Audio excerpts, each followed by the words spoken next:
Remember Kathy Comics? You know, the funny page classic that featured Kathy struggling with work, self-esteem, and relationships? Ack.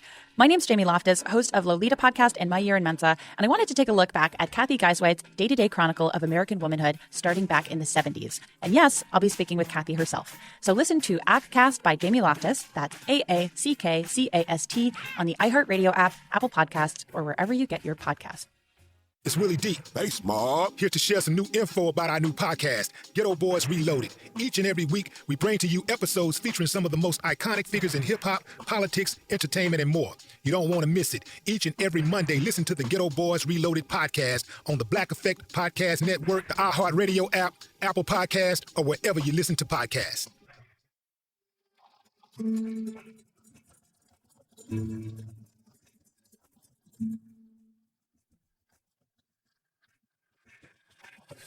Hi there.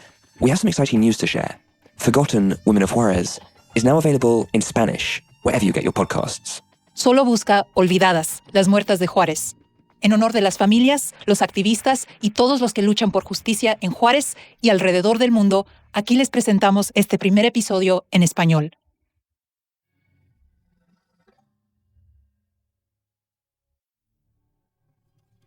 Estás escuchando Olvidadas, las muertas de Juárez. Un podcast de Podimo en colaboración con iHeartMedia, producido por Harpa Studio. Olvidadas fue investigado y narrado en su versión original en inglés por Mónica Ortiz Uribe y Os Voloshen, a cuyas investigaciones dan voz en español Sandra Romandía y Rosana Fuentes Verain, respectivamente. Advertencia. Este podcast contiene recuentos que pueden resultar perturbadores para nuestros oyentes, pero sin ellos no se puede entender esta historia a cabalidad. Les sugerimos tomar precauciones. Estoy en mi despacho, pendiente de las redes sociales. Me impresiona y me enorgullece, como a tantas otras personas de mi generación, la potencia del movimiento feminista entre las jóvenes.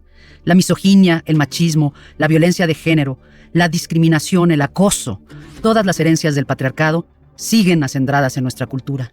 Pero a diferencia de lo que ocurría hace décadas, hoy las mujeres alzamos la voz para exigir a voz en cuello la igualdad, el respeto, la libertad, la dignidad, ni una más. A principios de la década de los 90 salió a la luz pública el escalofriante fenómeno de las muertas de Juárez. Jovencitas que eran secuestradas durante sus trayectos de casa a la escuela o al trabajo y viceversa, que eran abusadas sexualmente y cuyos despojos aparecían después tirados en el desierto, con total impunidad. Estupefactos asistimos al que se corona como uno de los episodios más aterradores en la historia del México contemporáneo: los crímenes contra las mujeres en Juárez. El fenómeno que dio lugar al término feminicidio, el asesinato de una mujer por razones de género, el cual suele ir acompañado por un conjunto de acciones de extrema violencia y contenido deshumanizante contra mujeres y niñas. Juárez se convirtió en el lugar más peligroso del mundo para ser mujer. Y quedó claro que las muertes, las desapariciones, no eran aleatorias. Aparentemente, seguían un patrón. Podían ser mujeres o niñas de 15, 17, 19 años. Y todas de aspecto similar. Delgadas, morenas, cabello oscuro, ya sabes.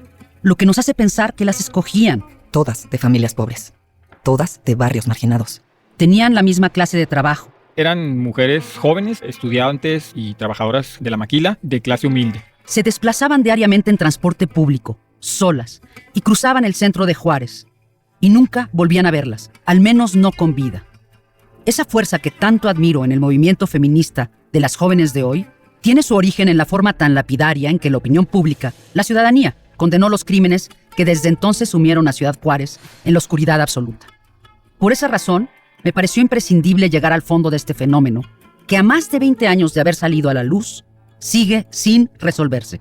Ninguna película de terror se compara con lo que a las mujeres sigue ocurriéndoles en aquella ciudad fronteriza.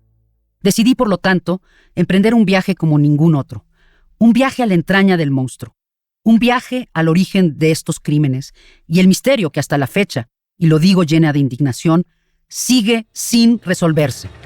No podía hacerlo sola. Necesitaba sumergirme en esto de la mano de otra periodista, igualmente comprometida con la causa, que pudiera complementar mi visión y enriquecer esta historia que tiene que contarse, que necesitamos recrear, desde luego en nuestro idioma, pero en muchos más, porque no tenemos permitido olvidar. Así es como Sandra Romandía se une a mí en esta aventura. Junto con Sandra averiguaremos quién es responsable de las muertes de tantas mujeres en Juárez y por qué han pasado tantas décadas sin que los crímenes se esclarezcan. Soy Rosana Fuentes Verain. Soy Sandra Romandía. Esto es Olvidadas, las muertas de Juárez. Yo no nací sin causa, yo no nací sin fe. Mi corazón pega fuerte para gritar a los que no sienten, así perseguir a la felicidad.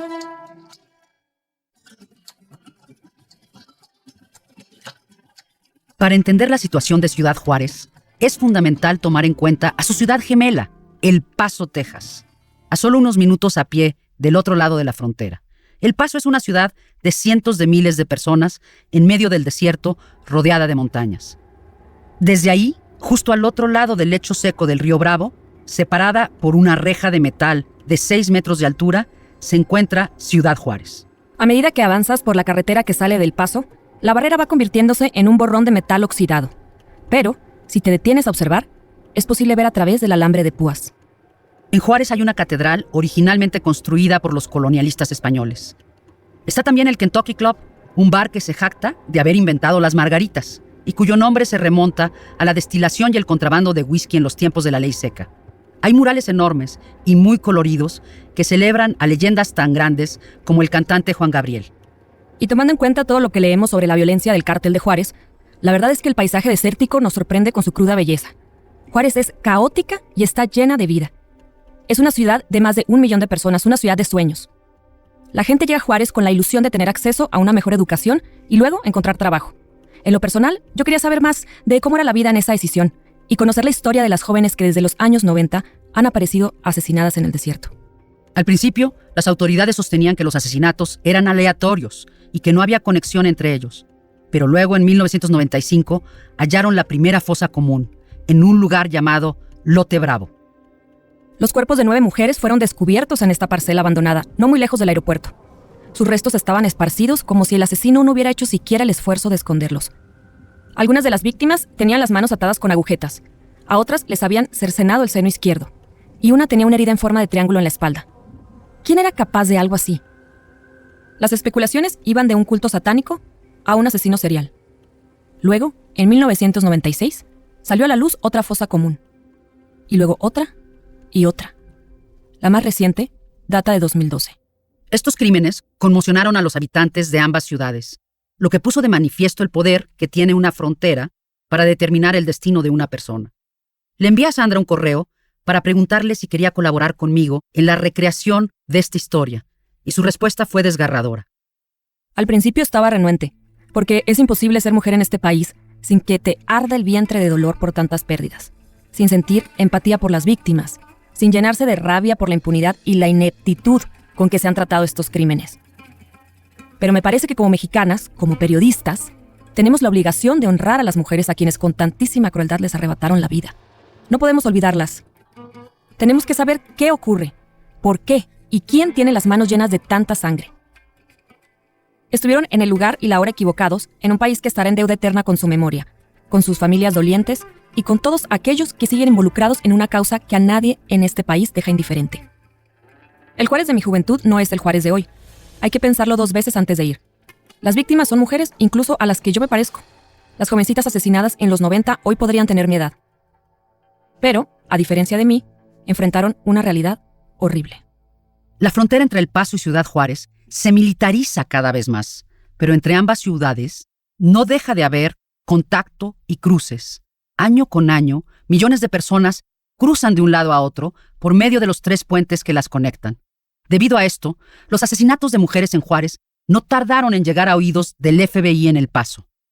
Te parte el alma cuando ves mujeres tiradas como si fueran basura. El que habla es Hardrick Crawford Jr., quien fungió como agente especial del FBI en El Paso de 2001 a 2003. Se enteró de los crímenes cuando se preparaba para su asignación en la sede del FBI. Leyendo los destacados de los periódicos, una de las cosas que me llamó la atención fue el asesinato de las mujeres en Juárez. Para mí se trata de un crimen al nivel de los crímenes de guerra en Bosnia y Croacia. Limpieza étnica. Me impactó a nivel personal mucho más de lo que me afectó a nivel profesional. Y suena raro, pero pensé, ok, ahora sé por qué Dios me mandó a El Paso. Fue por esto, esta es la razón por la que me enviaron aquí. Hoy en día, Hardrick vive en las afueras de Washington, D.C. El día que lo visitamos está cuidando a sus nietos, pero alguna vez fue uno de los agentes de seguridad más importantes del país. Cuidándome las espaldas. Pasó años investigando algunas de las redes criminales más peligrosas del mundo. Criminales, delincuentes. Como infiltrado, formó parte de una misión para capturar a la mafia colombiana en Miami. Traía puesto un micrófono. Fue un poco peligroso. En 1998, estuvo a cargo de establecer el puesto de mando del FBI en Nairobi, luego de que Osama Bin Laden bombardeara la embajada. Era uno de los agentes de mayor rango en el continente. Sin embargo, de todas las asignaciones que tuvo, la que no puede olvidar es la del Paso. La cantidad de mujeres asesinadas por sí sola ya era muy alarmante. Pero lo más perturbador era la falta de seguimiento y de información. ¿Cuántas mujeres? ¿Cuándo las mataron? ¿Cuál era el modus operandi? ¿Qué hacían esas mujeres? No había datos. La falta de información oficial suponía ya un problema claro. De hecho, al menos 6 de las mujeres asesinadas en Juárez eran ciudadanas estadounidenses. Mientras tanto, en una carta dirigida al editor del Paso Times en 2002, se aseguraba que los numerosos agresores sexuales en libertad condicional que llegaban a Juárez desde otros lugares se habían convertido ya en una crisis. Era probable que se sintieran atraídos por la proximidad de la frontera y la posibilidad de entrar y salir de México con gran facilidad. En el marco de esa comunidad binacional, gran parte de la responsabilidad de Hardrick consistía en resolver crímenes binacionales. Desde el despacho del FBI alcanzas a ver Juárez. Si atraviesas el centro de El Paso en coche, alcanzas a ver Juárez. Ahí está. On the new podcast, The Turning, The Sisters Who Left, we look behind the walls of Mother Teresa's religious order, finding a culture of charity and prayer, suffering and forbidden love, abuse and betrayal. You could not have a friend. This was specifically prohibited. If you got too close to somebody, it was really, you were playing with fire. Can you truly give yourself to God, or will your humanity get to you first? Listen to The Turning, The Sisters Who Left on the iHeartRadio app, Apple Podcasts, or wherever you get your podcasts. Get ready for a gloves-off spin on the Classic Advice Show with the Dear Chelsea podcast. Join comedian Chelsea Handler and her assistant/confidant/co-host Brandon Marlowe on the podcast that offers unvarnished, hilarious, and empowering advice to people from all walks of life. Drawing from her own experiences, Chelsea brings a fresh perspective to help listeners become the person they wish they could be. Instinctively, I would always tell everybody to just reach for their dreams and go for it and take a huge risk in life. It's a weekly dose of in-your-face, unfiltered Chelsea. Oh, I've never wanted to be a mom, but I could kill it as a divorcee dad. With insights and balance from Brandon along the way. And Brandon is like my little sidecar, aren't you? I am. I'm just here for moral support and a different perspective at times. Yeah, he's more reasonable than I am, so you might want to listen to what he says. Listen to Dear Chelsea on the iHeartRadio app, Apple Podcasts, or wherever you get your podcasts. Enorme y amenazadora. Poco después de llegar a la frontera, una hipótesis escalofriante sobre quién puede estar matando a las mujeres comienza a rondarle la cabeza. He aquí a Hardrick en entrevista con ABC News en 2001. Existe una posibilidad real de que un norteamericano o alguien que reside de nuestro lado de la frontera sea responsable de estos crímenes. Hardrick procede a describir Juárez como un campo de la muerte para mujeres jóvenes.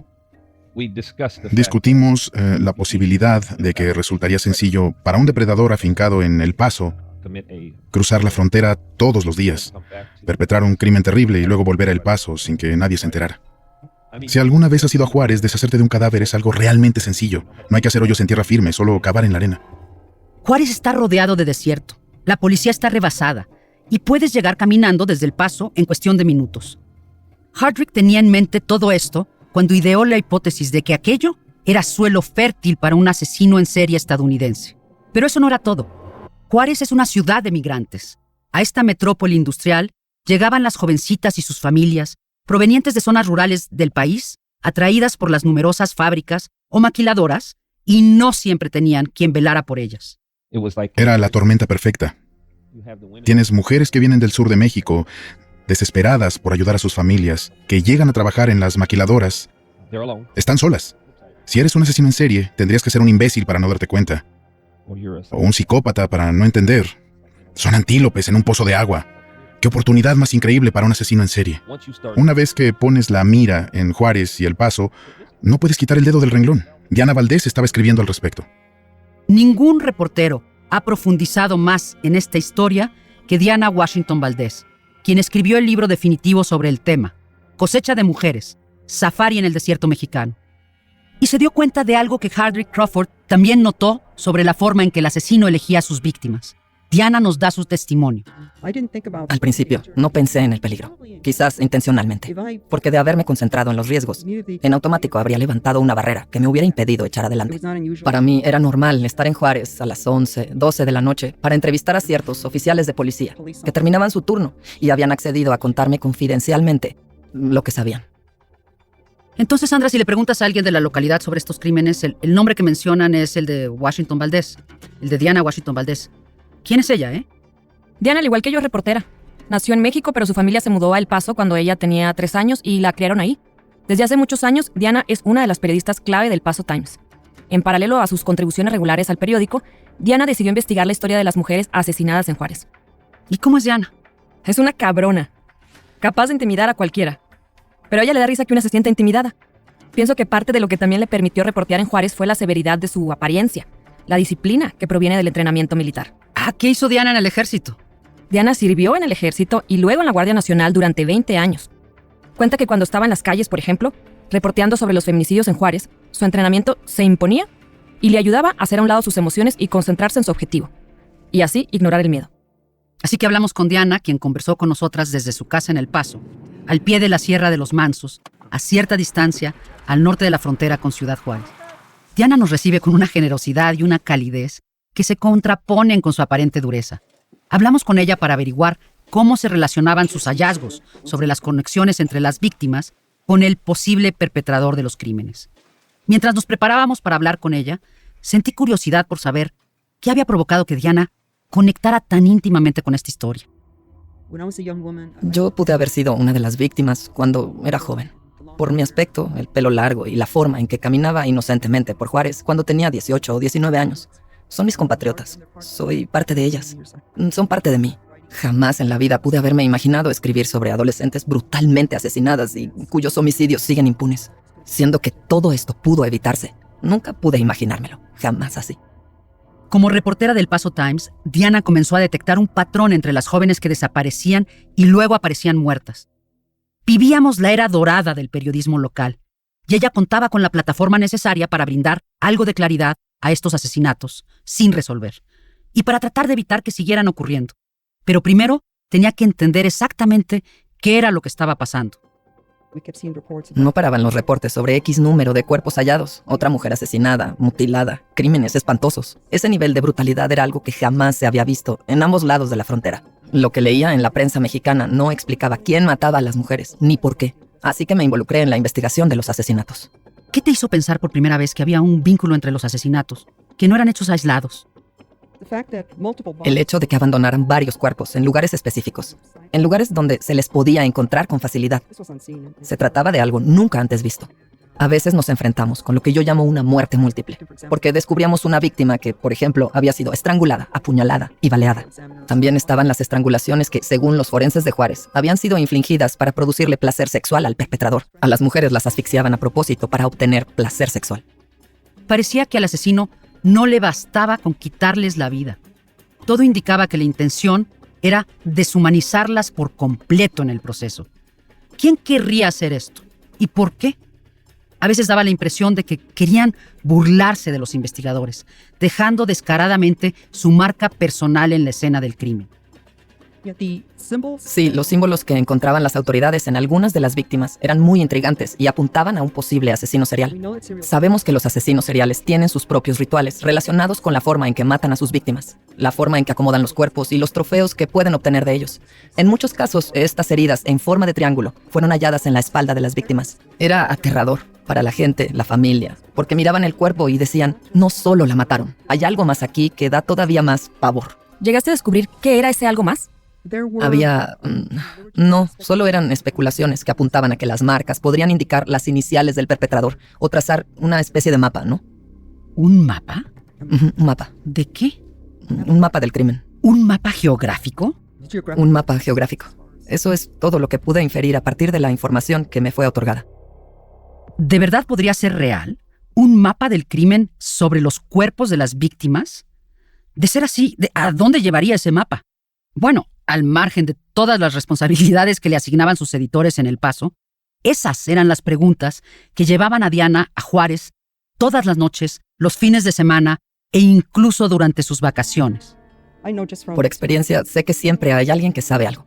Alguien sabe qué está pasando. Estos asesinatos parecían ocurrir sistemáticamente. Son víctimas específicas que han sido seleccionadas y secuestradas, o abducidas por la fuerza, o utilizadas como carnada. Y luego aparecen sus cuerpos, ¿no? Diana estaba muy afectada por el perfil de las víctimas. Eran jóvenes, venían de otros estados en busca de una oportunidad y parecían desvanecerse en el aire, sin testigos. De pie en el memorial que colocaron los padres de una de las jóvenes asesinadas, Lilia Alejandra García Andrade, Diana se quebró. Caminé por el campo donde encontraron su cuerpo y vi la cruz, Lilia Alejandra Andrade. Y de pronto caí en cuenta de que ese era el lugar preciso donde a una jovencita le arrebataron la vida sin piedad. Y fue como si todas las emociones que había estado conteniendo respecto a las víctimas de pronto explotaran. Comencé a llorar incontrolablemente. No podía parar, simplemente pasó. Y lloré, y lloré, y lloré. Y la gente que pasaba me veía y pensaban que algo andaba mal. Y yo no podía explicarlo. Sandra también. Yo viví un momento similar donde las lágrimas comenzaron a salir, a brotar, y era algo que no podía detener. Me sorprendí de mí misma. Es como si el dolor se me desbordara. Sí, eso era. Sí, es como, ¿sabes? Piensas en la indefensión de las víctimas. Es pensar a qué tuvieron que enfrentarse. Tienes 16, 17 años. Vas al centro a hacer un mandado para tus papás o a probarte unos zapatos nuevos, a pedir trabajo y ¡boom! Imagínate, te toman por la fuerza, te desaparecen, te asesinan. I'm Malcolm Gladwell, and I've got to warn you. The new season of my podcast, Revisionist History, is completely unbound.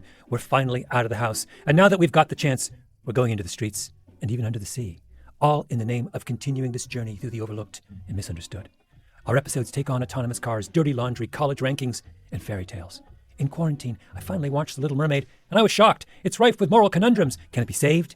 With the help of Jodie Foster, Britt Marling, and Dax Shepard, we attempt an epic de-Disneyfying of a Disney classic. I haven't decided who we rile up most, college presidents or Disney executives. You'll have to hear for yourself. Listen to Revisionist History on the iHeartRadio app, Apple Podcasts, or wherever you get your podcasts. Power in the 21st century. Who has it? How are they using it? And how is it impacting our lives? I'm Rena Ninan. I'm a host of the Recount Daily Pod. Each morning on the Recount Daily Pod, I'll bring you a quick rundown of the top headlines, and then an in-depth interview with decision makers, the reporters covering them, and experts who break it all down. Listen to the Recount Daily Pod on the iHeartRadio app, on Apple Podcasts, and wherever you get your podcasts. Murder in Illinois is the new iHeartRadio podcast from the producers behind Happy Face and Murder in Oregon. You don't really need to see the crime scene photos to have your heart broken. What started as a family road trip ended as a massacre. Murdered children and murdered mother. 3 children were murdered by the last person they ever thought would harm them. My best friend lost her life and is not here to tell the truth. He said, they just arrested Chris. And her first words were, but he didn't do it. Did the person convicted of 4 murders actually pull the trigger? None of their theories of how this happened fit the crime scene evidence. I'm Lauren Bright Pacheco. Join me for Murder in Illinois, Who Killed the Vaughn Family. So crazy. This is all so crazy. Listen and follow on the iHeartRadio app, Apple Podcasts, or wherever you listen to podcasts. Diana y Hadrick establecieron un patrón claro sobre el tipo de víctima que buscaba el asesino y la forma en que las mataba. De hecho, hay tantos asesinatos de jovencitas en Juárez que encajan en este perfil que puede ser fácil refugiarse en las estadísticas. Muchas mujeres, misma causa de muerte. Pero es imposible comprender el horror en su totalidad sin conocer un poco más a fondo algunas de las víctimas. Víctimas como Sagrario González Flores. Hace rato, Sandra, cuando recién comenzábamos a hablar, mencionaste a Sagrario González. Sí, la historia de Sagrario González es de las tantas otras mujeres asesinadas en Ciudad Juárez. Era una inmigrante, trabajaba en una maquila, era adolescente. Desapareció en el trayecto de regreso del trabajo a su casa, y su asesinato transformó la vida de su familia en una lucha por descubrir qué había ocurrido. ¿Pero quién era ella? Bueno, le gusta cantar en el coro de la iglesia, da catecismo a los niños y también tiene novio. Se llama Andrés. Tiene un cuaderno donde escribe poesía y pega todo tipo de calcomanías, corazones, princesas, conejos. Su caligrafía es impecable. Escribe con mucha claridad y se ve que adora a Andrés. Tiene su nombre y su teléfono escritos en la portada. ¿Qué sentiste al ver ese cuaderno? Uy, ¿cómo escribirlo? Es como la reliquia de alguien que ya no está. Es lo más cercano a estar con ella. Es algo muy preciado. El simple hecho de ver su nombre escrito con su puño y letra me deja sin palabras, sin palabras. Ella es la razón por la que por la que me aferro a contar esta historia. Sagrario González Flores era una de 6 hermanas. Tenía 17 años cuando salió rumbo al trabajo el jueves 16 de abril de 1998 a las 4 de la mañana. Llegó a la maquiladora, cubrió su turno y salió para tomar el camión rumbo a su casa, pero nunca llegó. Encontraron su cuerpo 2 semanas después, tirado en el desierto, al otro lado de la ciudad. Ir de El Paso a Juárez en auto es facilísimo. Te revisan el pasaporte y cruzas sin problema, si eres estadounidense.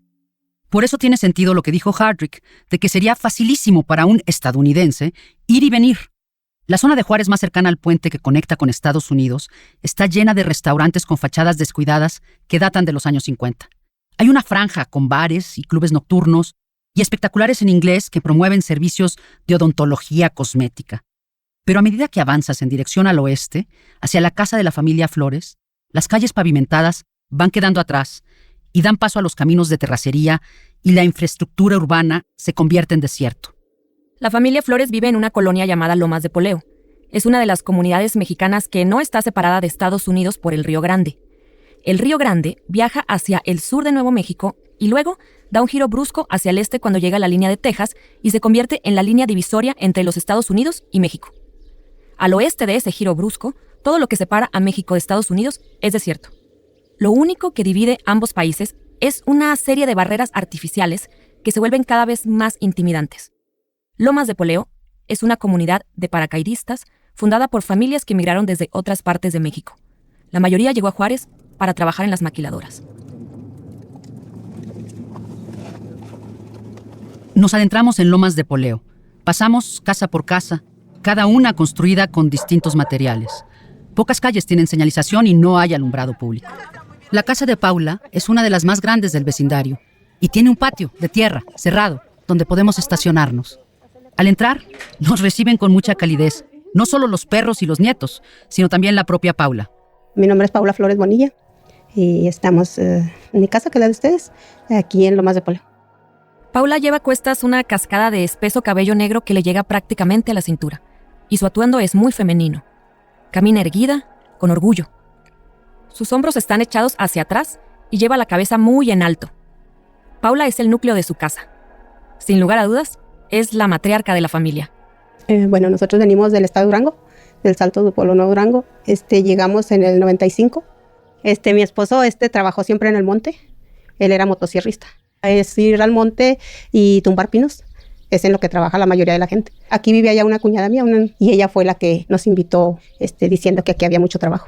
Nos trajimos gran cosa, nomás yo traía el cambio puesto y les traje otro cambio nada más. Y en la camioneta que fueron, era una camioneta de camper. Arriba nada más echamos como 4 sillas. Y adentro de la camioneta del camper traía a mis hijas y les eché un colchón chiquito donde venían ellas acostadas y una tina de trastes. Era todo lo que traíamos. Era 1995, un año después de que se firmara el Tratado de Libre Comercio. El libre comercio quería decir que las maquiladoras estaban en su apogeo. Al día de hoy, compañías como General Electric y Johnson & Johnson producen cosas como guantes y muchas cosas de equipo médico para el mercado de los Estados Unidos. No obstante, Juárez no estaba preparada para la llegada de migrantes como Paula, su esposo Jesús y su hija Sagrario. Así es como se crearon colonias como Lomas de Poleo. Para obtener materiales para construir su vivienda, muchas familias se cruzaban la frontera a los vertederos estadounidenses. En esos tiempos, no había tanta vigilancia en la frontera. Bueno, pues primero nuestra necesidad era la madera, porque queríamos techar esas tapias para poder vivir, ¿verdad? No era inusual que las personas que vivían en Lomas de Poleo se arrastraran por debajo o saltaran por encima de la valla de alambre de púas para llegar a un vertedero estadounidense del otro lado y buscar material para construir su casa.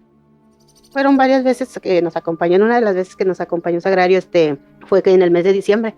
Y ya andando ahí, llegaron unos muchachos a tirar basura, ¿verdad? Y uno de esos muchachos le dio su chamarra a Sagrario. Y yo creo la vio con frío y le dijo, se quitó la chamarra y se la dio. Y Sagrario como ella era blanca, se ponía muy roja. Entonces se puso bien roja y le decía a mi hija, no, gracias. Y yo le dije, recíbesela, hija, recíbesela. Y dice, póntela, te la regalo.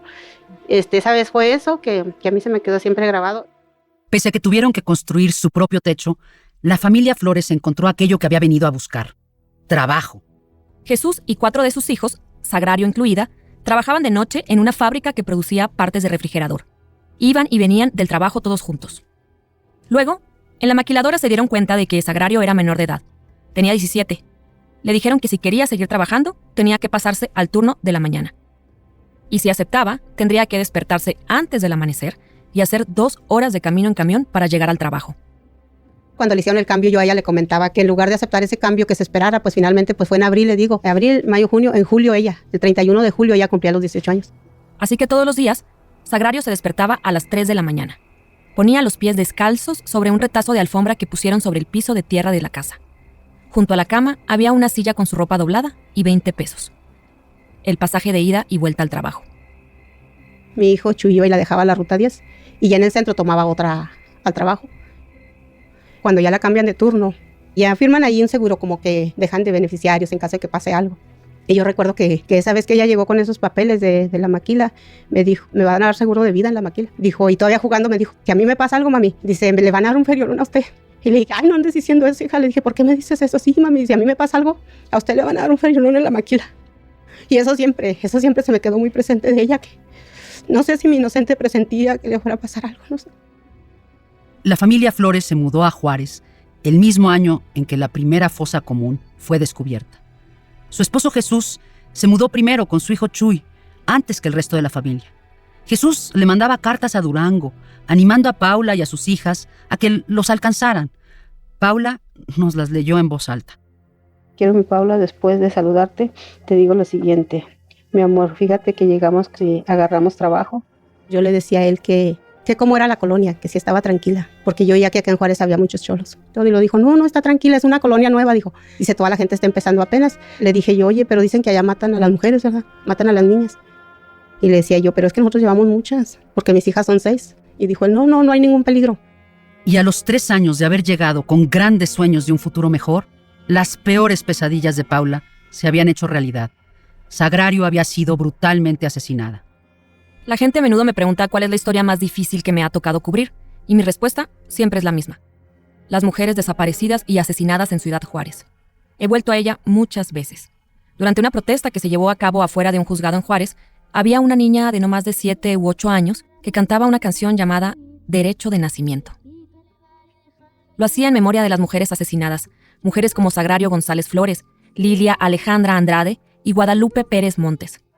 Para mis adentros, les prometí que le contaría al mundo quiénes eran ellas y por qué sus vidas importan, para que nunca se les olvide. En Juárez, los crímenes siguen ocurriendo después de tantos años.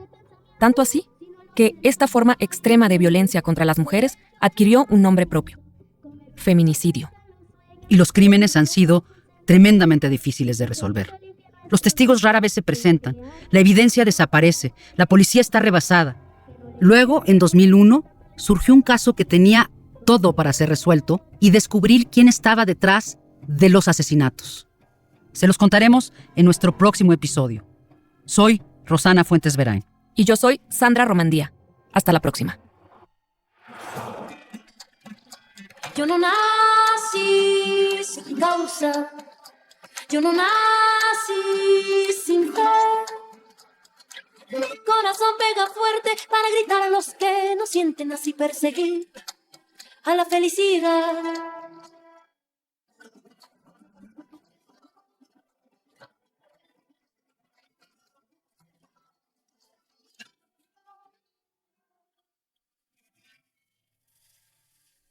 Olvidadas. Las Muertas de Juárez. Es una producción de Harpa Studio en exclusiva para Podimo, la principal plataforma de podcasts y audiolibros en español. Los productores ejecutivos de la versión original en inglés son Oswald Ocean de Unusual Productions y Mangesh Hattikudur de iHeartMedia. Un agradecimiento especial al equipo detrás de la versión original: Julia Anguela, Katrina Norvel, Jacopo Penso, Caitlin Thompson, Lucas Riley, Aaron Kaufman y Emily Marinoff. Derecho de Nacimiento, interpretada por Natalia Lafourcade y Los Macorinos, es cortesía de Sony Music Entertainment España y Universal Music Publishing.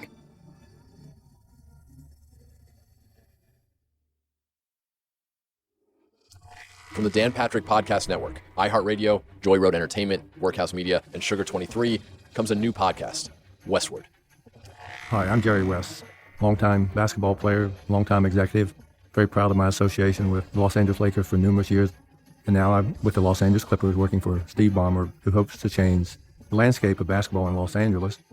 This is the story of basketball in LA and a rivalry 35 years in the making. This is not about the Clippers unrooting the Lakers from their pedestal. That will never happen. But for 7 straight years, the Clippers had the best team in Los Angeles. Listen to Westward on the iHeartRadio app, on Apple Podcasts, or wherever you get your podcasts.